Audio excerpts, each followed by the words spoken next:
चालू करो बे। और जिस तरह से रिएक्ट कर रहे हैं राहुल गांधी, प्रियंका गांधी, गांधी परिवार से जो जवाब आए अब तक, ऐसा लग रहा है हींग लगे ना फिटकरी, रंग चोखा, बैठा बिठाए आपको मिल गया मुद्दा। रुक तेरे को बताते।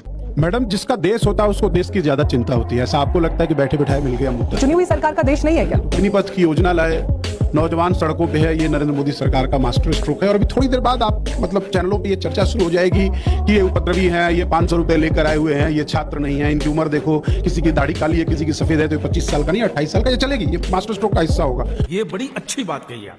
थोड़े दिन पहले किसान आंदोलन आया, जो बैठे थे वो खालिस्तानी थे, पाकिस्तानी थे, देश के किसान नहीं थे, वो तो खेतों में थे, सब 500,000 रुपए लेकर आए हुए थे जी, क्योंकि योजना इतनी अच्छी थी कि किसान नहीं समझ पाए। नरेंद्र मोदी जी को ऐसा लगता है उनके मास्टर स्ट्रोक में। उससे पहले जीएसटी लाए, जीएसटी भी आया, सबको अच्छा लगा जी, लेकिन व्यापारी जो विरोध कर रहा था, ये चोर है जी, ये टैक्स बचाते हैं, ये मैनिपुलेटर है, ये सब काला पैसा करते हैं, सफेद करते हैं, दुनिया का मास्टर स्ट्रोक चला। फिर भी देश रसातल में जा रहा है अर्थव्यवस्था को लेकर। लेकिन जल्दबाजी में जो चावल उतार दिया जाता है हांडी से ना मैडम, वो कच्चा रहता है, और अगर जल्दी से आप खा लेंगे तो उसको पेट झरने लगता है।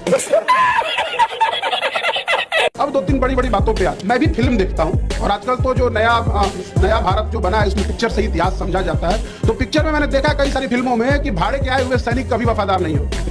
ये मैंने कई पिक्चरों में देखा है, 2-4 का नाम भी बताऊंगा। हम लोग कुछ सज्जन यहाँ जिक्र कर रहे थे मैडम, हमने हजारों शो किए होंगे 1 रैंक 1 पेंशन पे।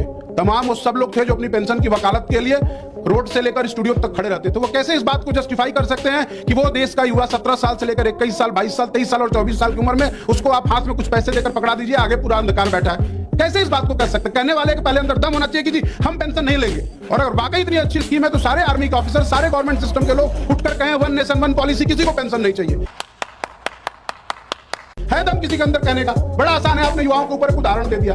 दूसरी इंपॉर्टेंट बात, आप बिल्कुल सही कह रही हैं, बिल्कुल वो उपद्रवी होंगे, पत्थरबाज होंगे, पैसे दिए गए होंगे, वो डिसिप्लिन नहीं है सर। मैंने ऐसा कुछ नहीं कहा। मतलब पैनल डिस्कशन में चर्चा में था, किसी का नाम नहीं कोट किया जा सकता। आप कभी भर्ती में गए नहीं है, बीआरओ की भर्ती में मैं गया हूँ भैया, हम भी गए हैं। रुकिए तो सुन, हम भी गए हैं। अब घोड़ों की रेस में गधे भी दौड़ेंगे। सुधर बीआरओ की भर्ती में मैं भी गया हूँ। युवाओं की भीड़ होती है, रस्सा कस्सी की तोड़ होती है, मार्कशीट के पीछे ठप्पा मारा जाती है, तो नहीं दौड़े होंगे 5 मिनट के अंदर 1 माइल। मैं दौड़ा हूँ, और उसके बाद पता क्या होता है, वही लोग जो डिसिप्लिन की बात कर रहे हैं वो डंडा उठाकर मारना शुरू करते हैं। किसी के सर पे चोट आती, किसी के मुंह पे, किसी के नाक पे। बहुत कहना आसान है, क्या ये कोई बताएगा कि 4 साल बाद इनकी गारंटी कौन लेता है? सरकार की इतनी योजनाएं थी, उन्होंने कहा था बता तो रहे हैं, नरेंद्र मोदी सरकार पे विश्वास ही नहीं हो सकता।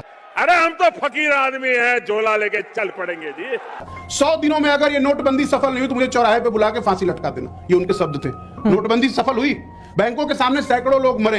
ये भी होता है ना कि आप इन तमाम मुद्दों की आज युवाओं की बात कर रहे हैं, बेरोजगारी की बात कर रहे हैं, लेकिन आप भी तो सड़क पर टायर जलाते हुए अपने नेता की से, क्योंकि ईडी की पूछताछ होती है तो उस पर दिखाई देते हैं। मैडम, एक उंगली जब आप कांग्रेस पार्टी के पास उठाते हो ना, 4 आप पे आती है। वही वो कांग्रेस पार्टी है जिसने इस देश की फौज को सैलरी के साथ पेंशन दिया। यही नहीं, अभी और सुनिए, वो सम्मान दिया, वो कैंटीन दिया, वो सुविधाएं दी, ट्रेन के अंदर एक अलग डब्बा दिया और हर सुविधा देता था। वो भारतीय जनता पार्टी नहीं है। अटल बिहारी वाजपेयी जी आए, पेंशन खत्म किया, नरेंद्र मोदी जी आए, सरकारी नौकरी खत्म किया और फौज को किराए का फौज बना दिया।